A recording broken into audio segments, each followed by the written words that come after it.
Hi అండి. మీ ఇంట్లో పిల్లలకి ఇలా వెరైటీగా చపాతీ చేసి పెట్టండి. చాలా ఇష్టంగానే తింటారు. మీరు ఒకటి చేస్తూ ఉంటే ఒకటి అయిపోతూ ఉంటుందన్నమాట. అంత స్పీడ్‌గానే తినేస్తారు.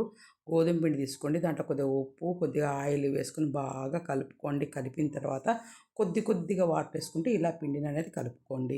ఇప్పుడు మనం రౌండ్‌గా పూరిలా పాముకునేసి కొద్దిగా ఆయిల్ అనేది నీట్‌గా స్ప్రెడ్ చేయండి. స్ప్రెడ్ చేసి ట్రయాంగిల్ షేప్ అనేది మడుచుకొని ఇలా చపాతీ అనేది కాల్చుకోండి.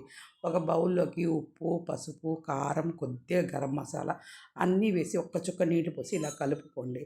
కలుపుకునేసి ఒక ఎగ్ అనేది నీట్‌గా దాంట్లో వేసి బాగా బ్రేక్ చేయండి. బ్రేక్ చేసి చపాతీ అటు సైడ్, ఇటు సైడ్ 2 సైడ్లు కాల్చిన తర్వాత ఇలా మనకు పొరలుగానే వస్తాయండి. మనం ఆయిల్ వేసాం కాబట్టి ఆ ఒక పొర అనేది పైకి ఇలా లేపి మనం ఎగ్ అయితే బీట్ చేసి ఉంటాం కదా! ఆ ఎగ్‌ననేది దాని లోపలికనేది వేసేసి కొద్దిగా పెనం ఇలా కొద్దిగా అట్లా పైకనేది ఎత్తామంటే మీకు ఎగ్ అనేది లోపలికి నీట్‌గా వెళ్ళిపోతుంది. చపాతీ అనేది చాలా స్మూత్‌గా చూడండి ఇలా పైకెత్తేసేసి కొద్దిగా మీరు చలాకీతో గానీ పెనం ఒక్కరవ పైకి అలా ఎత్తామంటే ఎగ్ అంతా లోపలికి వెళ్ళిపోతుందండి బాగా. చూడండి అలా కొద్దిగా ఇచ్చేయండి. ఎగ్ అనేది లోపలికి మొత్తం వెళ్ళిపోతుంది.